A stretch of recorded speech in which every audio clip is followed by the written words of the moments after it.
श्री भगवानुवाच इदं तुते गुह्यतमं प्रवक्ष्याम्यनसूयवे ज्ञानं विज्ञानसहितं यज्ञात्वा मोक्षसे शुभात। ज्ञानेश्वरीच्या 9व्या अध्यायाचं चिंतन आपण करत आहोत। हा जो पहिला श्लोक आहे त्याचा विचार काहीसा आपण काल केलेला आहे।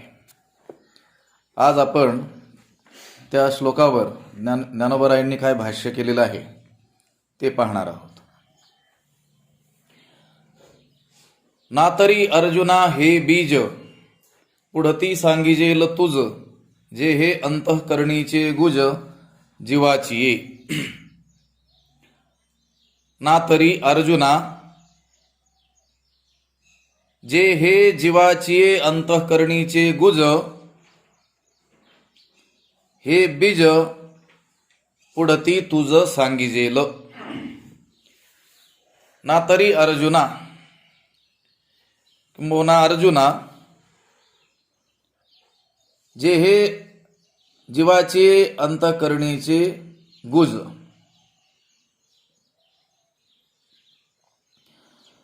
सर्व जीवाच्या अंतःकरणातील जे काय आहे गुह्य आहे, हे बीज, हे सर्व ज्ञानाचं काय आहे बीज आहे।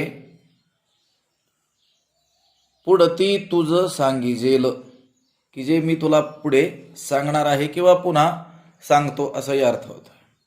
पुढे सांगणार आहे म्हणजे या अध्यायातच आता पुढं या गोष्टींचं वर्णन येणार आहे। हे जे ज्ञान सांगणार आहे त्या ज्ञानाला काय म्हटलं, जीवाचे अंतःकरणीचे गुज। हे जीवाच्या अंतःकरणातील काय आहे गुह्य आहे। म्हणजे जे ज्ञान भगवंत आता या अध्यायामध्ये सांगणार आहेत ते ज्ञान हे जीवाच्या अंतःकरणातील काय आहे गुह्य आहे। म्हणजे ते ज्ञान प्रत्येक जीवाच्या अंतःकरणामध्ये आहेच, पण ते गुप्त रूपाने आहे, ते गुह्य आहे। या उपाधी माझी गुप्त स्वीकारी, ते तर सर्व जगतामध्ये, सर्व वस्तूंमध्ये, सर्व जगत प्रपंचामध्ये अनुस्यूत असलेलं जे चैतन्य तत्व आहे त्याचा विचार इथं एरवी सर्वांच्या हृदयदेशी असं म्हटलेलं आहे ना। प्रत्येक जीवाच्या हृदयामध्ये ते ज्ञान स्वयंभची असे येईल पुढं। स्वयंभच ते ज्ञान प्रत्येक जीवाच्या हृदयामध्ये आहेच। जे ज्ञान भगवंत आता पुढं सांगणार आहेत ना, ते ज्ञान हे जीवाचं काय आहे स्वरूपच आहे। जीवाच्या हृदयामध्ये ते गुप्त रूपाने आहेच आहे। हा जीवाला त्याचं ज्ञान नाही आहे, म्हणून तर मग भगवंत म्हणतात की हे मी तुला काय करणार पुढं सांगणार आहे। आहे तर सांगण्याची गरज काय, त्याचं त्याला ज्ञान नाही म्हणून सांगावं लागतंय। ज्ञान हे त्याचं स्वरूपच आहे, पण त्याची जाणीव त्याला नाही, म्हणून तर काय म्हटलं ज्ञानाला की हे जीवाची अंतःकरणीचे गुज, हे सर्व जीवाच्या अंतःकरणातलं गुह्यच आहे। आणि पुन्हा कसं आहे हे बीज आहे। हे सर्व ज्ञानाचं काय आहे हे बीज आहे। बीज म्हणजे रहस्य म्हणा, मर्म म्हणा, हे असं जे ज्ञान आहे ते मी तुला काय करील पुढती तुझं सांगिजेल, पुढे तुला सांगणार आहे। जीवाची अंतःकरणीचे गुज, जीवाच्या अंतःकरणातील गुह्य गोष्ट। आता जे सांगायचंय ते काय आहे गुह्य आहे, ते कसं आहे रहस्यात्मक आहे, ते कसं आहे गूढ आहे। पण व्यवहारातही आपण पाहतो किंवा त्याचा थोडासा विचारही आपण केला की व्यवहारातीलही ज्या गूढ गोष्टी असतात त्या कुणालाही सांगण्यात येत नाहीत। ज्याच्यावर अत्यंत काय असतं प्रेम असतं किंवा ज्याच्यावर अत्यंत काय असतो विश्वास असतो, त्या विश्वासू माणसालाच ह्या अशा गोष्टी सांगण्यात येतात। मग इथं देखील अर्जुनाला जे रहस्य किंवा जी गूढ गोष्ट, जे गुह्य, जे गुप्त असलेली गोष्ट जे भगवंत सांगत आहेत ते देखील त्याच्यावर अत्यंत प्रेम असल्यामुळंच काय करत आहेत सांगत आहेत। तू प्रेमाचा पुतळा, भक्तीचा जिव्हाळा, मैत्रियेची चितकळा धनुर्धरा. यातून भगवंताचा आणि अर्जुनाचा संबंध भगवंताने सांगितलेला आहे. अत्यंत जिव्हाळ्याचा या दोघांचा काय आहे, संबंध आहे. तू अनुसंगाचा ठाऊ, आता तुझ का वंचू जाओ, जरी संग्रामारूढ आहो झालो आम्ही. तू अनुसंगाचा ठाऊ, आता तुझं का वंचू जाओ. मग तुला मी तुझी वंचना कशी करील, तुझी फसवणूक कशी करील, तुझ्यापासून मी हे लपून कसं ठेवील, जर तू माझ्या अत्यंत प्रेमाचा असशील तर. म्हणजे अर्जुन हा अत्यंत प्रिय, अत्यंत प्रेमाचा असल्यामुळं, त्यांच्यातील भगवंत आणि अर्जुनातील संबंध हे अत्यंत जिव्हाळ्याचे असल्यामुळं आजपर्यंत जे आत्मज्ञान, जे गूढ रहस्य आपल्या निकटवर्ती भक्तांनाही भगवंताने जे सांगितलेलं नाही, ते आत्मज्ञान भगवंत या प्रसंगामध्ये आपणहून अर्जुनाला काय करत आहेत, सांगत आहे. अर्जुनाने काय विचारलं होतं का, त्या जो प्रसंग आहे गीतेच्या उत्पत्तीचा म्हणा, गीतेच्या प्रकटीकरणाचा म्हणा, जो पहिल्या अध्यायामध्ये ती सर्व पूर्वपीठिका मांडलेली आहे, तिथं काय अर्जुनाने आत्मज्ञानासंबंधी काही प्रश्न केलाय का, नाही. त्याचं म्हणणं एवढंच होतं की ते युद्ध सोडून, युद्ध परांगमुख होऊन तो निराश होऊन, हताश होऊन बसलेला होता. आणि त्याला युद्ध प्रवृत्त करण्याच्या निमित्तानं, ते केवळ निमित्त होतं, फक्त युद्धच करून घेणं हे जर गीतेचं काम असतं तर मग मला गीता वाचण्याचं काही कारणच नव्हतं. ती गीता कुठं काम आली असती. फक्त जे सैनिक युद्धापासून पळू पाहत आहेत आणि हातपाय गळून बसलेले आहेत, त्यांच्या पुढे काय वाचावी लागली असती, गीता. लक्षात आलं का. मग आपल्याला वाचण्याचं काही कारण होतं का, नाही. अर्जुनाने न विचारता देखील भगवंत त्याला हे रहस्य सांगतो आहे आणि अनेकांनी विचारून देखील ते सांगितलेलं नाही. म्हणजे भगवंताचं अर्जुनावरती अत्यंत प्रेम होतं, म्हणून हे रहस्यात्मक जे असलेलं तत्वज्ञान आहे हे आपणहून भगवंत अर्जुनाला सांगतो आहे. जी गोष्ट त्याने आपल्या पित्यालाही सांगितली नाही, मातेलाही सांगितली नाही, बंधू बळीभद्रालाही सांगितली नाही, सनकादिक जे थोर थोर ऋषीमुनी तपस्या करत होते, याच इच्छेनं, याच आशेनं त्यांना देखील हे रहस्य इतकं प्रकट करून सांगितलेलं नाही. जे न सांगेची पितया वसुदेवासी, जे न सांगेची माते देवकीसी, जे न सांगेची बंधू बळीभद्रासी, ते गुह्य अर्जुनेशी बोलत. ते अत्यंत गुह्य असलेलं की जे बापासमोरही प्रकट केलं नाही, आपल्या आईसमोरही प्रकट केलं नाही, आपला थोरला बंधू बळीभद्र बलराम दादा त्यांच्या समोरही त्यांनी प्रकट केलेलं नाही.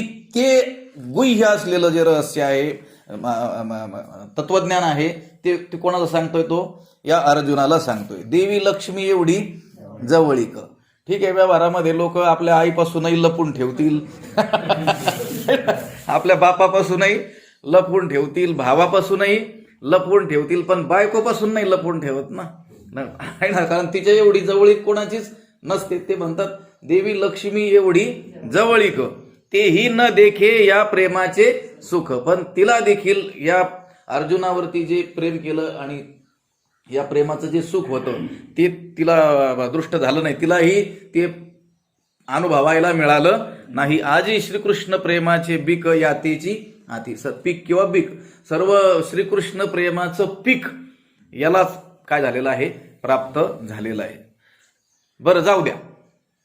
आईला नाही, वडिलांना नाही, बंधू बळीभद्रालाही नाही, पत्नीलाही नाही, पण ज्याच्या नावाने तपस्या करणारे थोर ऋषी आहेत, सनकादिकांची आशा वाढिनाल्या किर बहु असा, परी त्याही येणे माने यशा येतीची ना. एवढ्या यशाला त्या काय प्राप्त झाल्या, त्यांनाही सांगितलं, पण 2-4 श्लोकातच आटपून टाकलं. लक्षात आलं का.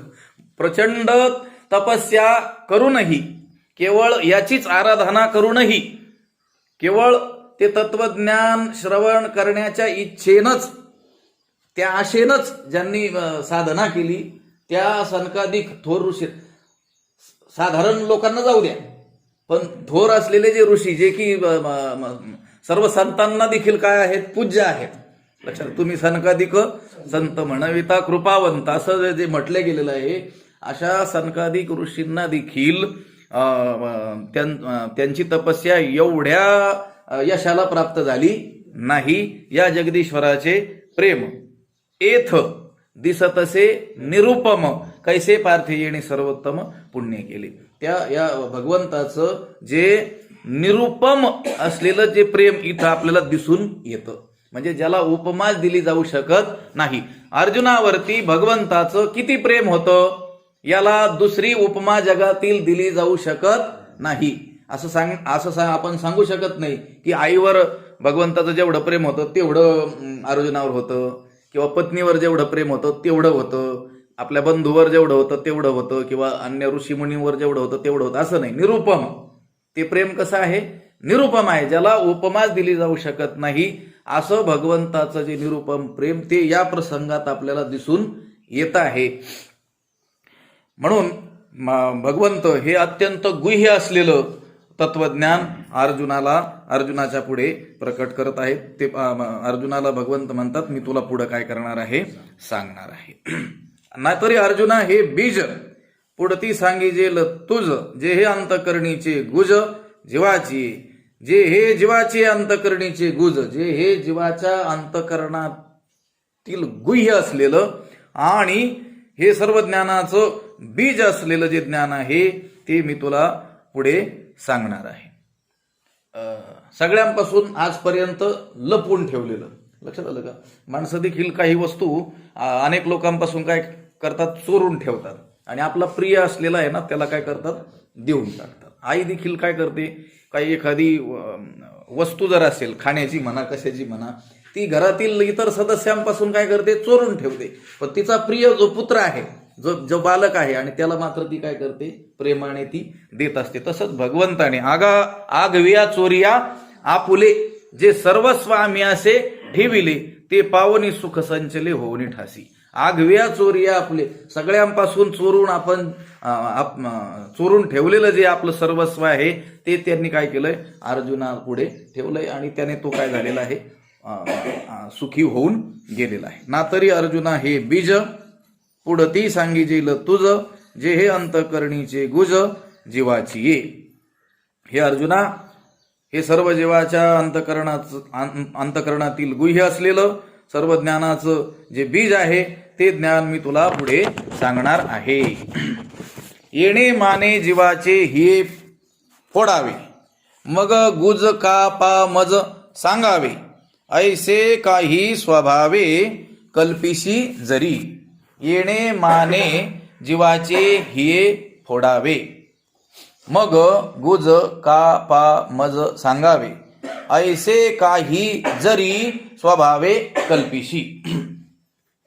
येणे माने इतक्या मोठ्या प्रमाणात जीवाचे हिये फोडावे, म्हणजे जीवाचं हृदय फोडावं. मग गुज का पा मज सांगावे, आणि मग त्यातून बाहेर काढलेलं जे गुह्य आहे ते मज म्हणजे मला, का पा सांगावे, का बरं सांगावं. ऐसे काही जरी स्वभावे कल्पिशी, अशी जर स्वाभाविकपणे काही कल्पना तू करशील, असा वो विचारत आहे. अर्जुनाच्या मनात येणारी शंका भगवंताने आपण स्वतः घेऊन ती शंका काय केलेली आहे, मांडलेली आहे. मग अर्जुनाला वाटेल, काय वाटेल, की इतकं हे रहस्यात्मक असलेलं, एवढं आजपर्यंत सगळ्यांपासून लपवून ठेवलेलं, आणि ते मला का बरं सांगितलं जातंय, मलाच का ते दिलं जातंय, अशी स्वाभाविकपणे अर्जुन काय करू शकतो, कल्पना करू शकतो, त्याला शंका येऊ शकते. आता एखादा माणूस नाही का कोणालाच काही देत नसेल, आणि एखाद्या माणसाला तो द्यायला प्रवृत्त झाला असेल, तर तो जो आहे ज्याला द्यायची, तो जर सज्जन असेल, लक्षात आलं का, शब्द परत लक्षात ठेवा, तर तो विचार करतो की हा मला का देतोय म्हणून. विचार न करणारा असेल तर तो लगेच काय करेल, ती वस्तू घेऊनही टाकेल आणि ती उपयोगातही आणेल. पण जो विचारवान आहे तो विचार करू शकतो की सर्वांपासून लपवून ठेवलेली गोष्ट, कोणालाच कधी न दाखवलेली, मला मात्र काय करतोय, प्रेमाने दाखवतोय. का बरं दाखवत असला पाहिजे, असं जसं व्यवहारात स्वाभाविकपणे कोणालाही शंका येते, तसं भगवंतच स्वतःहून ही शंका काय करतात, उपस्थित करतात. याला अभ्युपेत्य परिहार म्हणतात शास्त्रामध्ये. म्हणजे पुढच्याला येणारी जी शंका आहे ती त्याने आपल्या समोर नाही मांडली तरी देखील ती शंका उपस्थित करायची आणि त्याचं काय करायचं, आपण होऊन उत्तर द्यायचं. कदाचित तुम्हाला असं वाटत असेल तर ते तसं नाही. आपल्या विचारसागरात नेहमी येतं की नाही, किंवा हे वेदांताचे जेवढे काही ग्रंथ आहेत त्यामध्ये भगवान आचार्यांनी आपण होऊनच काय केलेले आहेत, शंका उपस्थित केलेल्या आहेत आणि त्याचं समाधान केलेलं आहे, त्याला उत्तर दिलेलं आहे. त्याला अभ्युपेत्य परिहार असं म्हणतात. शंका आपल्या पुढे मांडली तर त्याचं समाधान करावंच लागतं, ते केलंच पाहिजे, ते उत्तर दिलंच जातं. पण जरी त्याने, साधकाने म्हणा, शिष्याने म्हणा, समोरच्या जिज्ञासूने म्हणा, प्रश्न केला नसला पण त्याला प्रश्न निर्माण झाला असेल किंवा होईल असं जाणून आपण होऊनच स्वतःहून तो प्रश्न काय करायचा, उपस्थित करायचा आणि त्याला काय करायचं, उत्तर द्यायचं. याला म्हणतात अभ्युपेत्य परिहार. तसं भगवंताने इथं भगवंतच म्हणतात, हे अर्जुना, तुला कदाचित असं वाटेल, तुला स्वाभाविकपणे अशी शंका येईल की इतक्या मोठ्या प्रमाणात ह्या जीवाचं हृदय फोडावं, म्हणजे इतक्या तळमळीनं हा भगवंत मला सांगतोय, तर मग गुज कापा मज सांगावे.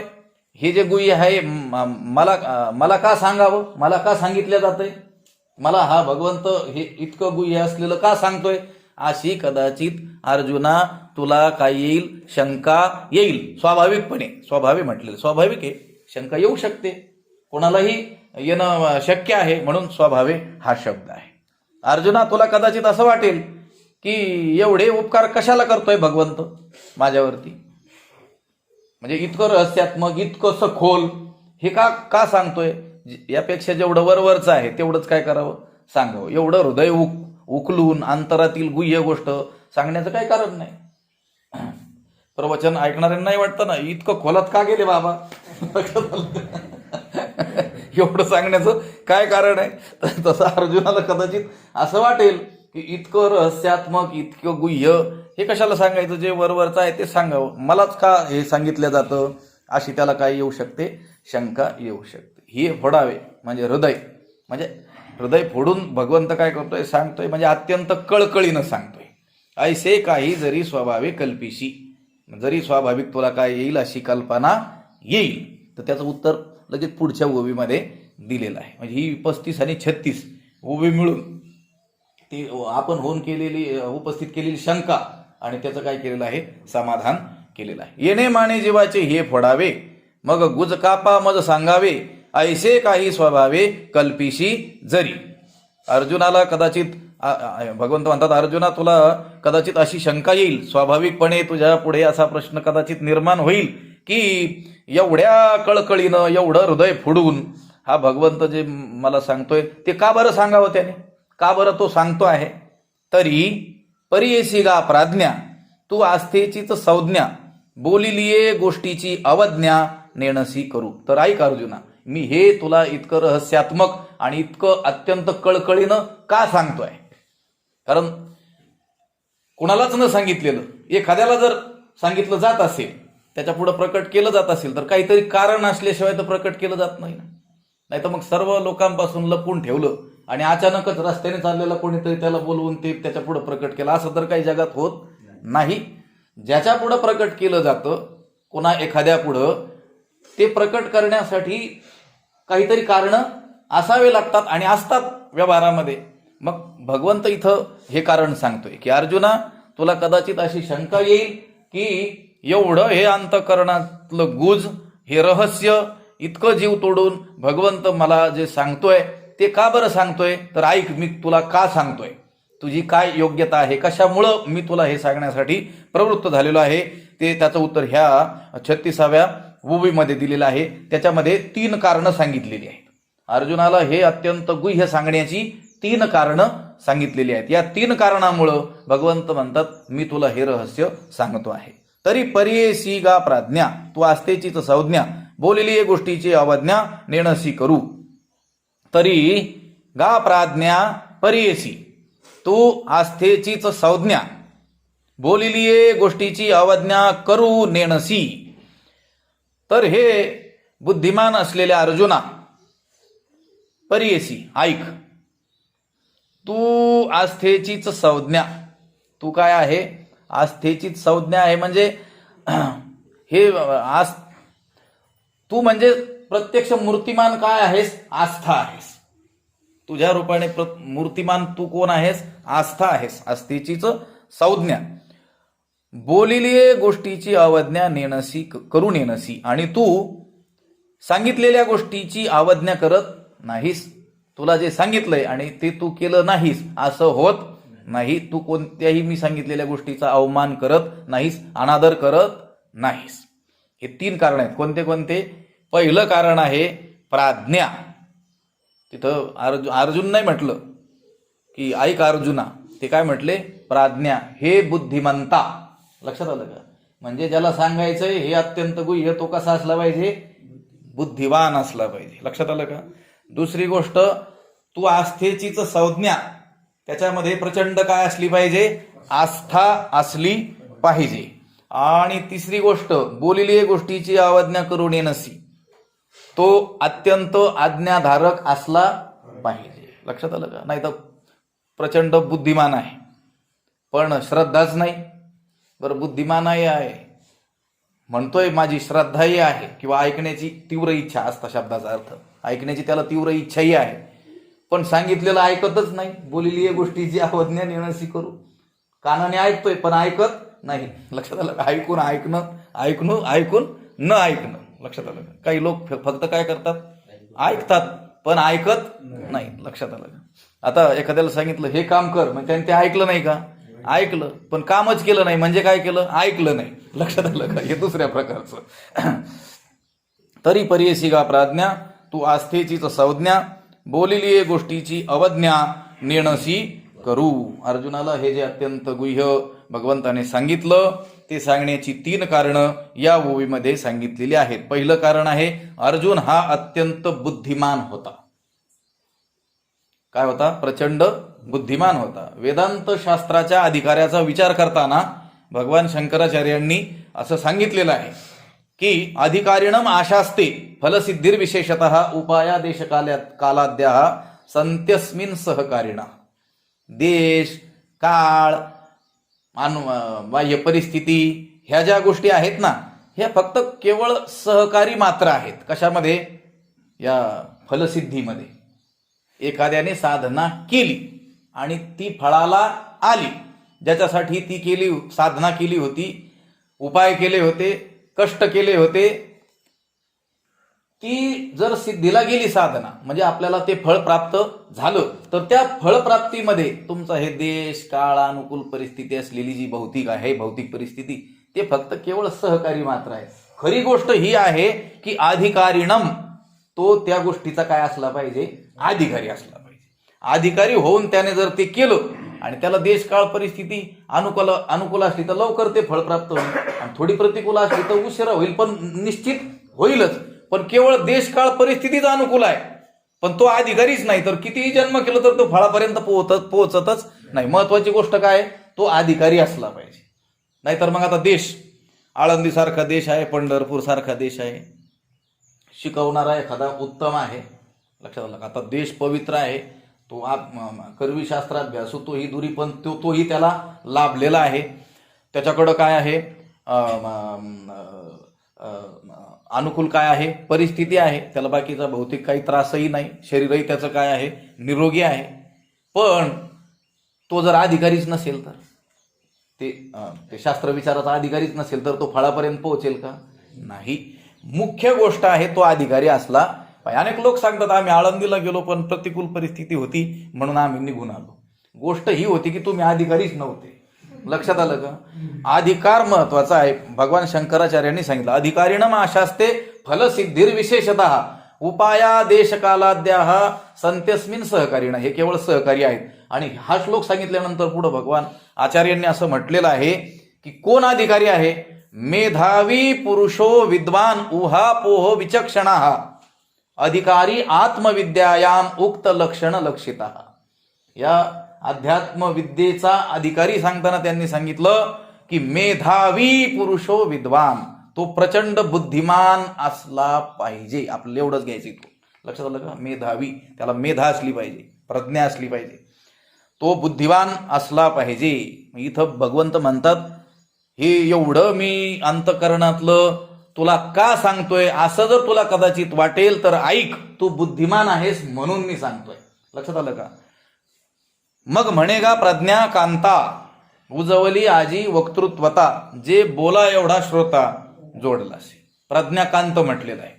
कांत म्हणजे स्वामी, पती, मालक. अर्जुन कशाचा मालक आहे? बुद्धीचा. प्रज्ञाकांत त्या बुद्धीचा तो काय आहे? स्वामी आहे.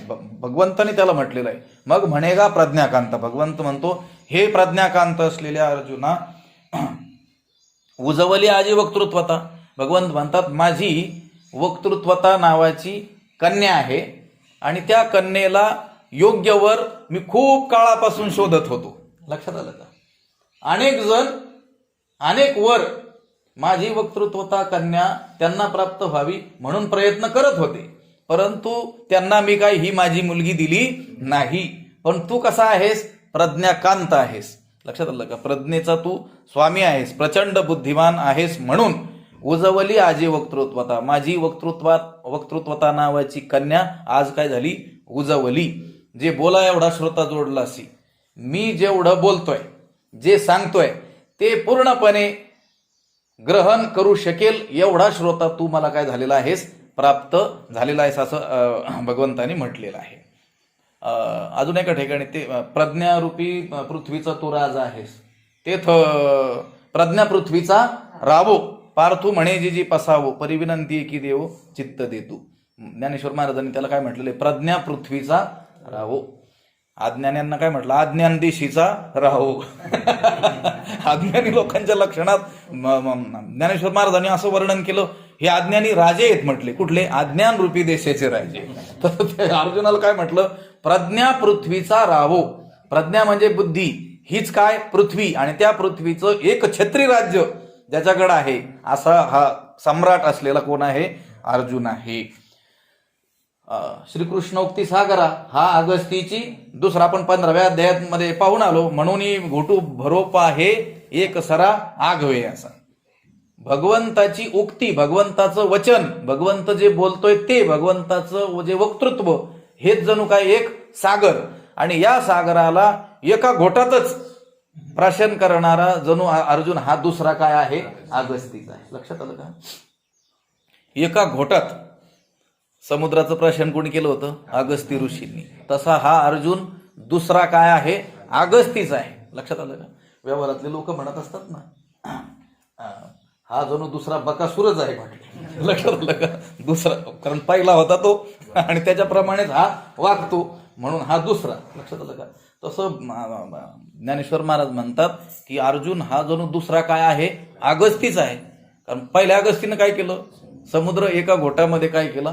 प्राशन केलं. आणि हा दुसरा अगस्ती म्हणजे हा काय करतोय? काय प्राशन करतोय?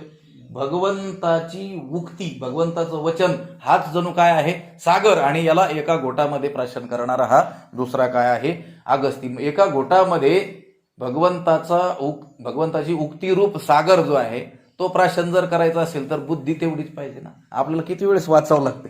लक्षात आलं का? आपल्याला, आपणही राजे आहोत, पण मग प्रज्ञा पृथ्वीचे नाही, त्या पृथ्वीवरील एखाद्या गावाचे. लक्षात आलं का? एखाद्या गावाचे सरपंच. ते प्रज्ञारूपी पृथ्वी, त्या पृथ्वीत अनेक खंड, त्याच्यात अनेक देश, त्याच्यात अनेक राज्य, जिल्हे, तालुके, त्याच्यात एखादं गाव छोटंसं, आणि त्या गावचे आपण अर्जुन मात्र संपूर्ण प्रज्ञा पृथ्वीचा काय आहे? राजा आहे. शब्दतत्व सारज्ञा पै देखणी तेची प्रज्ञा, जे क्षेत्रज्ञ पाडू देखे. शब्द तत्व सारज्ञ असं म्हटलेलं आहे अर्जुनाला. शब्दाच्या खऱ्या स्वरूपाचं मर्म जाणणारा कोण आहे? अर्जुन आहे. आपण त्या शब्दामध्येच काय होत असतो? गुरफटून जात असतो. पण त्या शब्दामागचं रहस्य, त्याचं तात्पर्य, त्या बोलण्याचा जो अभिप्राय आहे त्याला जाणणारा कोण आहे? आपण टरफलतच गुंततो शब्दांच्या. हा बोलाची वालिफ फेड जसं म्हटलेलं आहे ना, ते बोलणं जे ते माध्यम आहे एक विचार दुसऱ्यापर्यंत पोहोचवण्यासाठी. त्या शब्दामध्ये गुरफटून राहायचं नाही. आता विषय विस्तार होणार नाही. भजन जे आहे, भजन म्हणजे काय, तर संतांनी त्यांचा जो अनुभव आहे जो शब्दबद्ध केला आणि त्याला एक प्रकारे गेयता दिलेली आहे, त्याला गाता येईल अशा शब्दरचनेमध्ये ते बसवलेलं आहे. आणि एका विशिष्ट चालीनं, की जी चाल त्यातील भाव काय करील, प्रकट करील, त्याने पुन्हा पुन्हा आपण गान केलं, गायन केलं तर आपल्याला त्या शब्दाच्या अर्थापर्यंत जाणं सोपं होईल. लक्षात आलं का? म्हणून तर त्यांनी रचना अशी केली, अभंगांची रचना केली, ओव्यांची रचना केली, की जे आता आपल्याला गाता येऊ शकतं. पण आपण जर त्या गाण्यातच गुरफटून बसलो तर त्या शब्दांच्या अर्थापर्यंत कधीही पोहोचू शकत नाही. अर्जुन म्हणतो ना,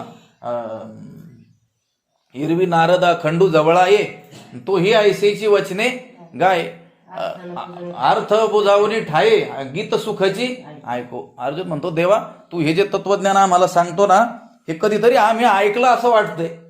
लक्षात आलं? आता पाठ ऐकताना जर काही विषय गेला तर तुमच्यातील काही लोक म्हणतील आम्ही कुठेतरी कीर्तनात हे ऐकलं होतं, तुम्हाला ते स्मरण होतं, हे तर आम्ही ऐकलं होतं. तसं अर्जुन म्हणतो, हे तू जे सांगतो ते सगळं आम्ही पूर्वी ऐकलं होतं. कुठं? ते म्हटले नारद तुंबर वगैरे हे जे गायन करायचे, नारद अखंडू जवळ आहे, सतत नारद मुनी आमच्या जवळ यायचे आणि तो ही ऐसेची वचने गाय, तो देखील अशीच वचनं गात होता. पण ते गात असताना आम्ही त्याचा अर्थ काय होतो याच्याकडे लक्ष न देता, हा कोणता राग आहे ना, नाही ना, शिवरंजनी आहे का, अजून आता मला तेवढेच नाव माहिती, लक्षात अमुक आहे, भूप आहे का अमुक आहे, हेच बघायचो. याने कसं गायलं, तिथं आलाप कसा म्हटला, आणि त्यामुळं मग त्यावेळेस आम्हाला त्याचा अर्थबोध झाला नाही. कशात गुंतून राहिल्यामुळं? त्या स्वरामध्ये, त्या ध्वनीमध्ये, लयीमध्ये आहे ना, तालामध्ये. तो ताल, ती ध्वनी, तो लय, तो ठेका कशासाठी आहे? त्या अर्थापर्यंत लवकर पोहोचता येण्यासाठी आहे. पण झालंय उलट, की त्या ताल आणि ठेक्याच्या मध्ये गुरफटून राहिल्यामुळे अर्थ मात्र काय होतो? बाजूलाच राहतो. इथं ज्ञानोबारायांनी म्हटलंय शब्द तत्व सारज्ञा. तू कसा आहे? शब्दांच्या पाठीमागचं रहस्य, तात्पर्य, मर्म जाणणारा तू आहेस. आपल्याला काय पाहायचं याच्यातून? तू प्राज्ञ आहेस, बुद्धिवान आहेस, म्हणून मी तुला सांगतोय. पहिलं कारण, या 36व्या ओवीत किती कारण सांगितलेली आहेत? 3. तरी परियेसिगा प्राज्ञा, तू काय आहे? प्रचंड बुद्धिमान आहेस, म्हणून मी तुला हे सांगतोय. नाहीतर मग एरवी गोठी होईल मुकिया बहिर्याची. लक्षात आलं का? नाहीतर मग मुक्याची बहिरीची गाठ पडावी, तसं होईल जर बुद्धिमान नसेल आणि त्याला सांगण्याचा जर काय केला, प्रयत्न केला तर. त्याला अगोदर बुद्धिमान बनवावं, तो हे ऐकण्याच्या योग्यतेचा होईल, त्याच्या बुद्धीमध्ये ते सामर्थ्य येईल, अशा रीतीनं अगोदर त्याला उपदेश करून मग हे ज्ञान सांगा. लक्षात आलं का? महात्मे तसंच करत असतात. ते आपल्याला घेऊन जाणार आहेत या तत्वज्ञानाकडेच, पण अगोदर आपली योग्यता, लायकी तेवढी बनवणार आणि मग काय करणार ते सांगणार. गेल्या गेल्या लगेच तत्वमसी, जा तू मुक्त झालास, असं कधी म्हणणार नाही. लक्षात आलं का? अगोदर ते आपली तेवढी पातळी बनवणार आहेत. इथं अर्जुन मात्र काय आहे? रेडीमेड काय आहे? तयार आहे त्याची भूमिका. म्हणून ते त्याला म्हटले काय? प्राज्ञा. तरी परियेसिगा प्राज्ञा. परमात्मा हा अत्यंत काय आहे? दुर्ज्ञेय आहे. जाणण्यास काय आहे? अत्यंत कठीण आहे. त्याचं ज्ञान होण्यासाठी बुद्धी सुद्धा कशी असली पाहिजे? अत्यंत एकाग्र असली पाहिजे आणि अत्यंत सूक्ष्म असली पाहिजे.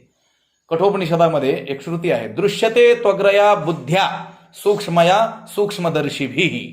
अत्यंत सूक्ष्म बुद्धी असेल तरच त्याचं काय घडेल? आपल्याला दर्शन घडेल, म्हणजे त्याचा आपल्याला काय होईल? ज्ञान होईल. लक्षात आलं का?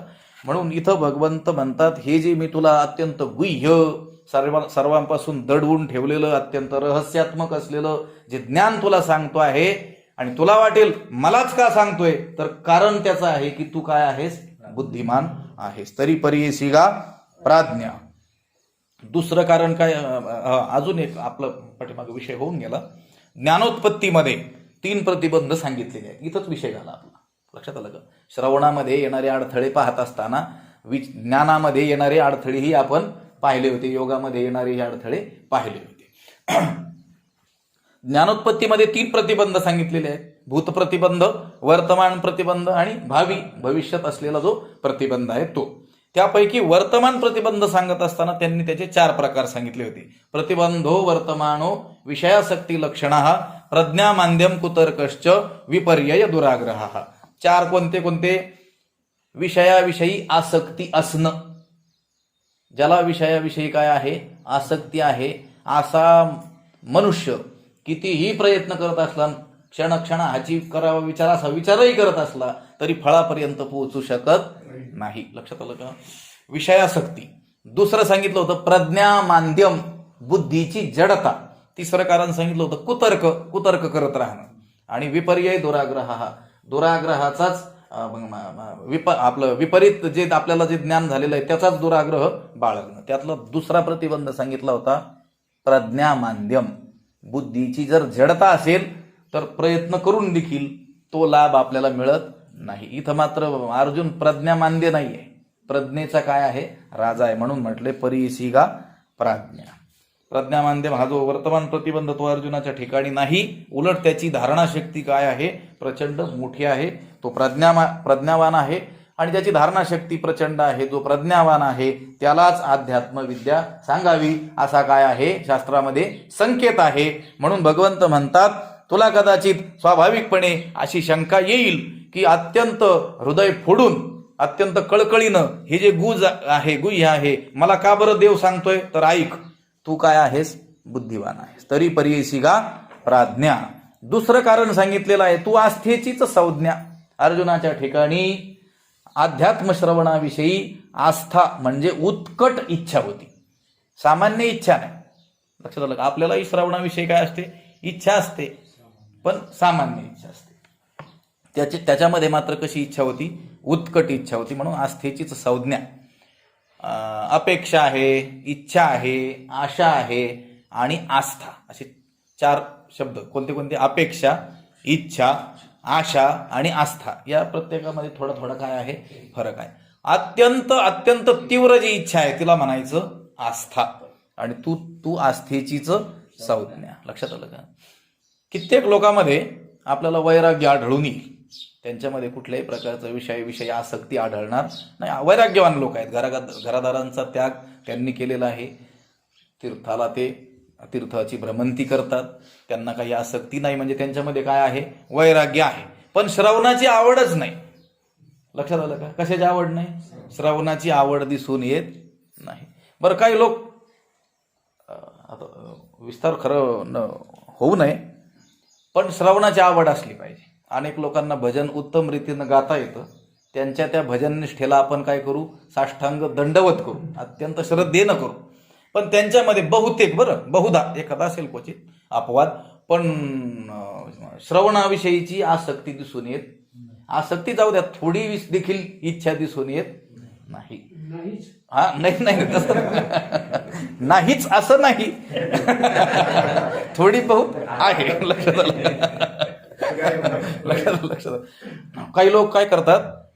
प्रश्न करतात, महाराज तुमच्याकडे हे लोक का येत नाहीत बरं? किंवा आमच्या संबंधितांना विचारतात, हे भजन करणारे वगैरे लोक तुमच्याकडं का येत नाहीत? खरं तर त्यांनी त्या भजन करणाऱ्यांना विचारलं पाहिजे की तुम्ही महाराजांकडे का जात नाही, असं परस्पर विचारलं नाही पाहिजे खरं तर. पण त्याचं कारण हे आहे की त्यांना श्रवणाची इच्छा नाही. लक्षात आलं का? श्रवण इच्छेचा त्यांच्यामध्ये काय आहे? अभाव आहे. आणि महाभारतामध्ये विद्येचे 3 शत्रू सांगत असताना पहिला शत्रू हा सांगितलेला आहे की ज्याला श्रवणाची आवड नाही त्याला ज्ञान कधीच होऊ शकत नाही. अशुश्रूषा त्वरा श्लाघा विद्यायाः शत्रवस्त्रयः. वैकुंठवासी घुले बाबा हे वचन नेहमी सांगायचे की विद्येचे 3 शत्रू आहेत आणि ते शत्रू आपण मित्र करून ठेवलेले आहे.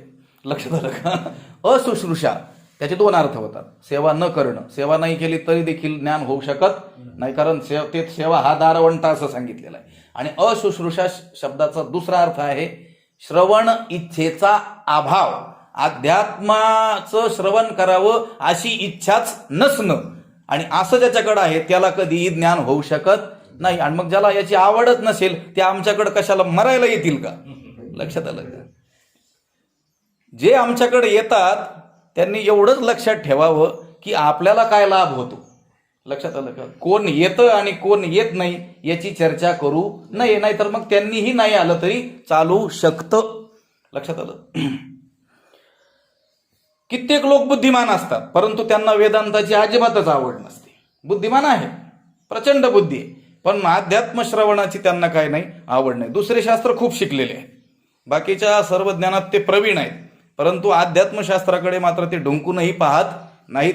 त्यांनी ज्ञानेश्वरी वाचली पाहिजे खरं तर 13वा अध्याय. आणि आत्मा गोचरू होय ऐसी जे विद्या आहे ते ऐकोनी डौर वाहे विद्वांसू जो. उपनिषदांकडे न वचे योगशास्त्र न रुचे अध्यात्मज्ञानी जयाचे मनची नाही. आणि ह्या ओव्या कुठल्या आहेत माहितीये का? अज्ञानाच्या लक्षणातले सांगितलेले आहेत. तुम्ही त्या वाचल्या तर तुम्हाला वाटून हे तर प्रचंड ज्ञानी म्हणून सांगितलेत, कारण ह्या शास्त्रात त्यांना गती आहे, ते शास्त्र सर्व कंठस्थ केलेलं आहे. पण शेवटी ज्ञानवर आहे काय म्हणतात ते आपण पाहूया. बऱ्याच ओव्या आहेत त्या, पण मी केवळ त्याचा उच्चार मात्र करून जातो. आत्मचर्चा एकी आथी ऐसिये बुद्धीची भिंती पाडोनी जयाची मती ओढाळ जाहली. पुढं बघा आता. कर्मकांड तरी जाणे, कर्मकांड सगळं जाणतोय. मुखोद्गत पुराणे, पुराण त्याच्या मुखोद्गत आहेत, केवळ वाचलेले नाहीत. लक्षात आलं का? पांडव प्रताप पण हरिविजय केवळ वाचलेले नाहीत, पूर्ण पुराण त्याच्या काय आहेत, मुखोद्गत आहेत. ज्योतिषी तो म्हणे तैसीची होय. ज्योतिषामध्ये इतकं ज्ञान त्याला आहे की तो म्हणतो तसंच होतं. शिल्पी अति निपुण, शिल्पकलामध्ये तो काय आहे, अत्यंत निपुण, मूर्त्या बनवण्यामध्ये. सुपकर्मी ही प्रवीण, स्वयंपाक बनवण्यामध्ये देखील तो अत्यंत काय आहे, सुग्रणा आहे. लक्षात आलं का? विधी अथर्वण हाती आथी, अथर्व जो वेद आहे त्यातलं सर्व त्याला जारण मारण उच्चाटन वगैरे सगळं त्याला येतं. कोकी नाही ठेले, कोकशास्त्र त्याला येतं, कामशास्त्र. भारत किर म्हणितले, संपूर्ण महाभारत त्याने पाहिलेलं आहे. आगम आफविले मूर्त होती, तंत्रविद्या जी आहे ती अत्यंत त्याने जाणलेली आहे. नीतिजात सुझे, नीतिशास्त्र त्याने जाणलेलं आहे. वैद्यकही बुझे, MBBS झालेला आहे तो. काव्य नाटकी दुजे चतुर नाही, साहित्याचार्य देखील आहे. काव्य तीर्थ सुद्धा आहे तो म्हटले. लक्षात आलं का? स्मृतीची चर्चा, सर्व स्मृत्या ज्या आहेत तेवढ्या काय केल्यात त्याने अवगत केल्या. दंशुजाने गारुडियाचा, ही विष उतरवण्याची विद्या सुद्धा त्याला येते. निघंटू प्रज्ञेचा पैकी करी. निघंटू म्हणजे वेदामध्ये आलेले जे शब्द आहेत त्या शब्दांचा काय अर्थ आहे असं सांगणारा जो कोश आहे तो सुद्धा त्याच्या बुद्धीची पायकी करतोय. त्याच्या बुद्धीची गुलामी कोण करताय? निघंटू, म्हणजे त्याला सर्व कंठस्थ तो निघंटू आहे. बरं, व्याकरणाचं एखाद दुसरं पुस्तक नाही झालं, व्याकरणी चोखडा म्हटले. लक्षात आलं का? तर्की अतिगाडा, तर्कशास्त्र सर्व शिकलेलं आहे. परी एक आत्मज्ञानी पुढा जात्यंदू जो. पण एक आत्मज्ञान मात्र त्याला नाही. त्या बाबतीत तो काय आहे?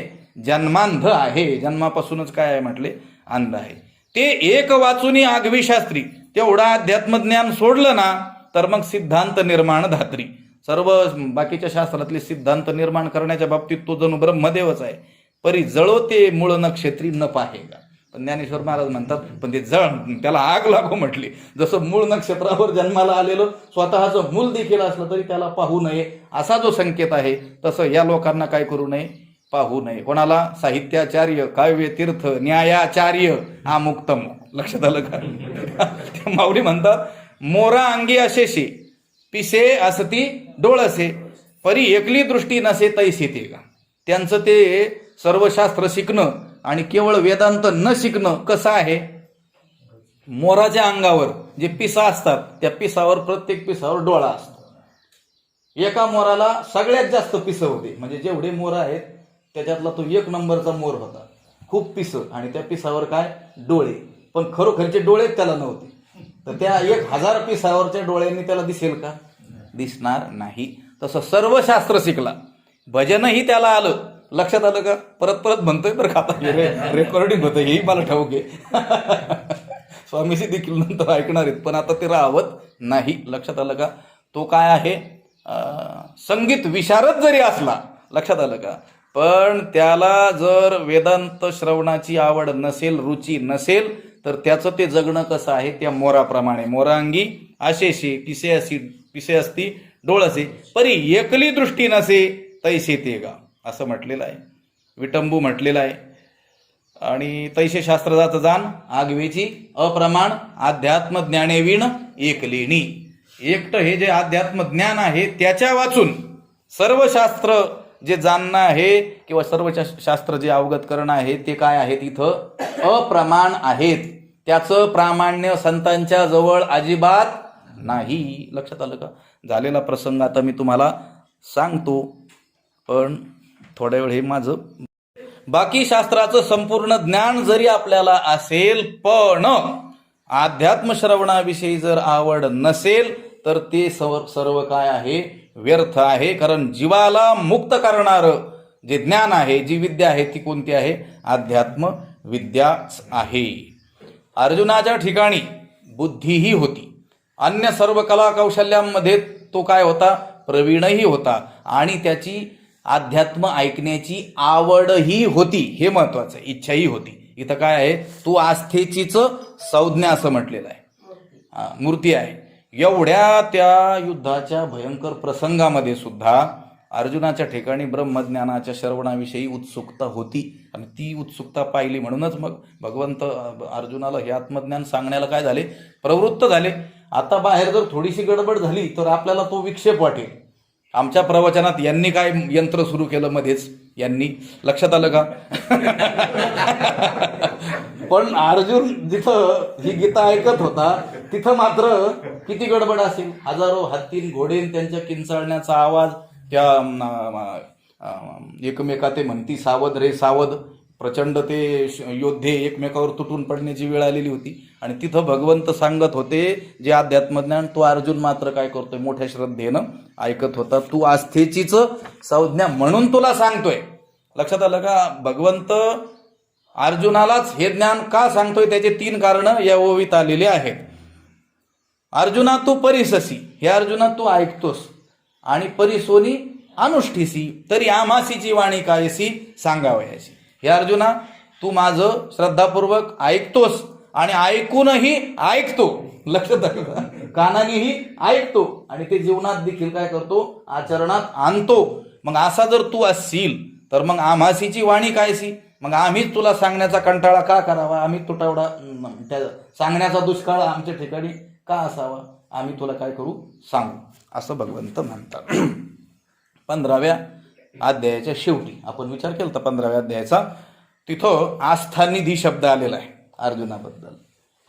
आस्था म्हणजे श्रद्धा आणि निधी म्हणजे साठा. श्रद्धेचा मोठा प्रचंड साठाच जणू हा अर्जुन आहे. मग मज चैतन्य शंभूचा माथा, जो निक्षेपू होता पार्था, तया गौतमू झालासी आस्था निधी तू गा. तिथं आस्था निधी शब्द आहे. इथं काय म्हटलं? आस्थेचीच संज्ञा असं म्हटलेलं आहे.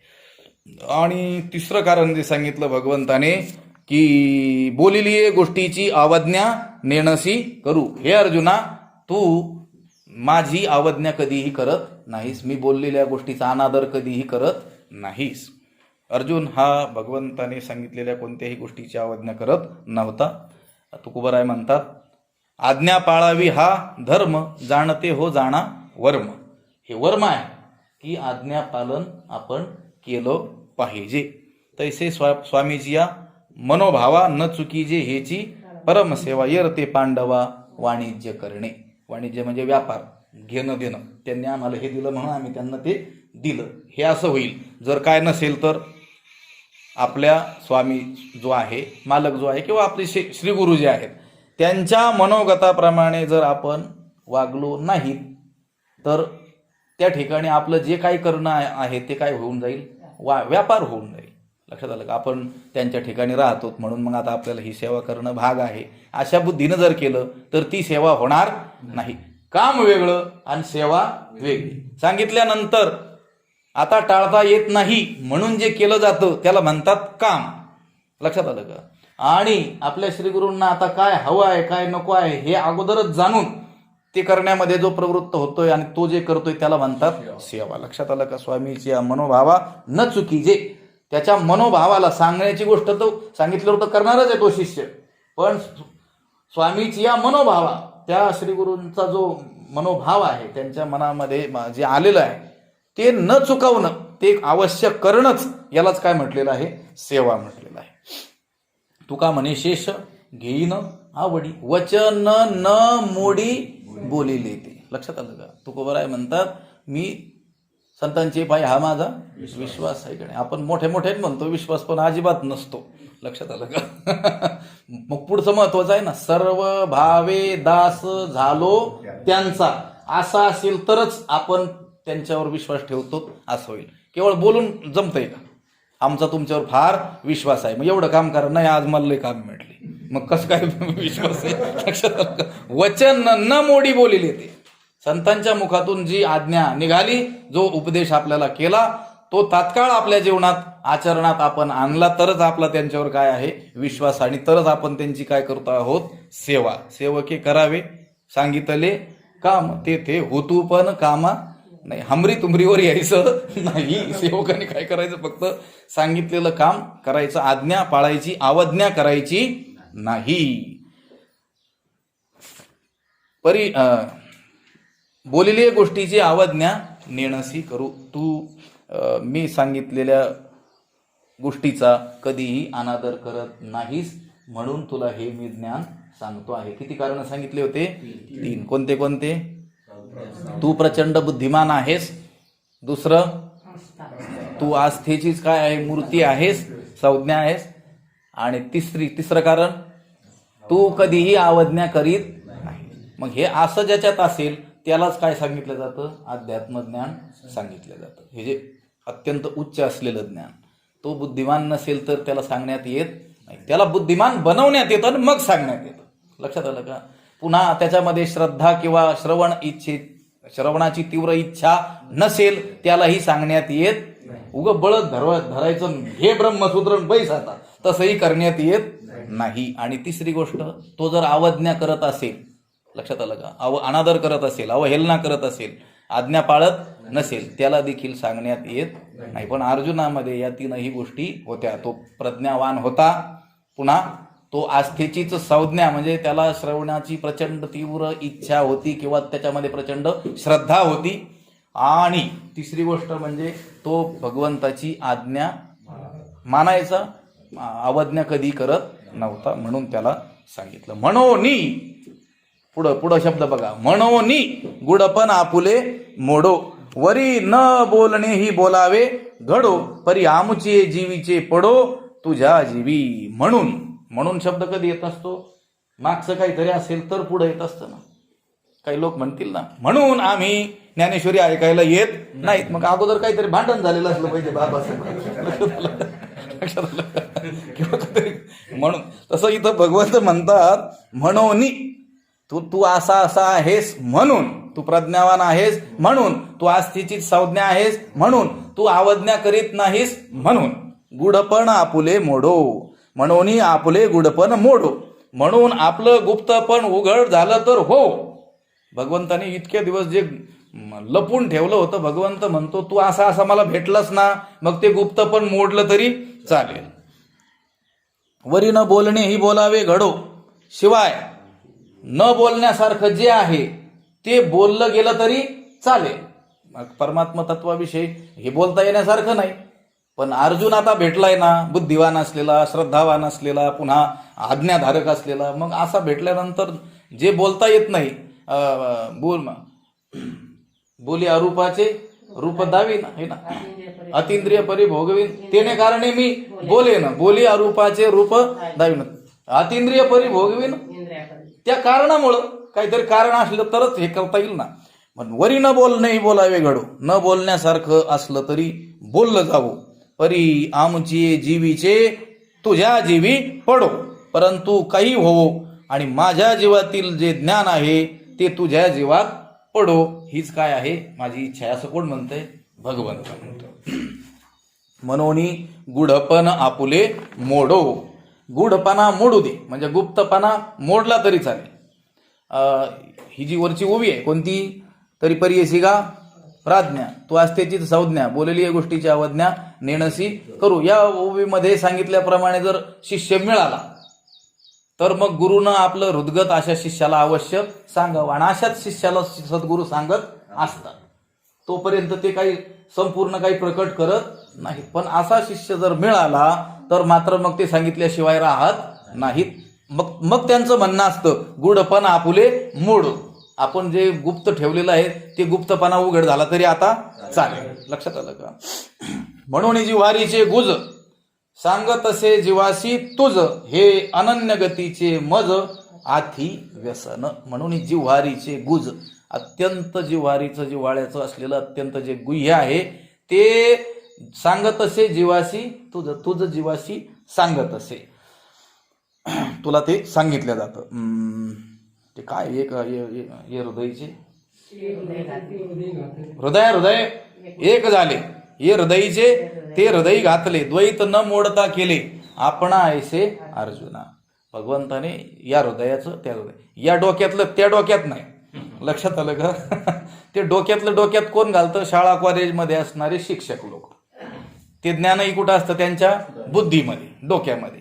आणि ते देखील त्यांच्या विद्यार्थ्यांच्या कुठं घालतात? ते डोक्यामध्ये. पण हे जे आत्मज्ञान असतं ते कुठं असतं? हृदयामध्ये. आणि शिष्याच्या देखील कुठं घातलं जातं? ते हृदयामध्ये.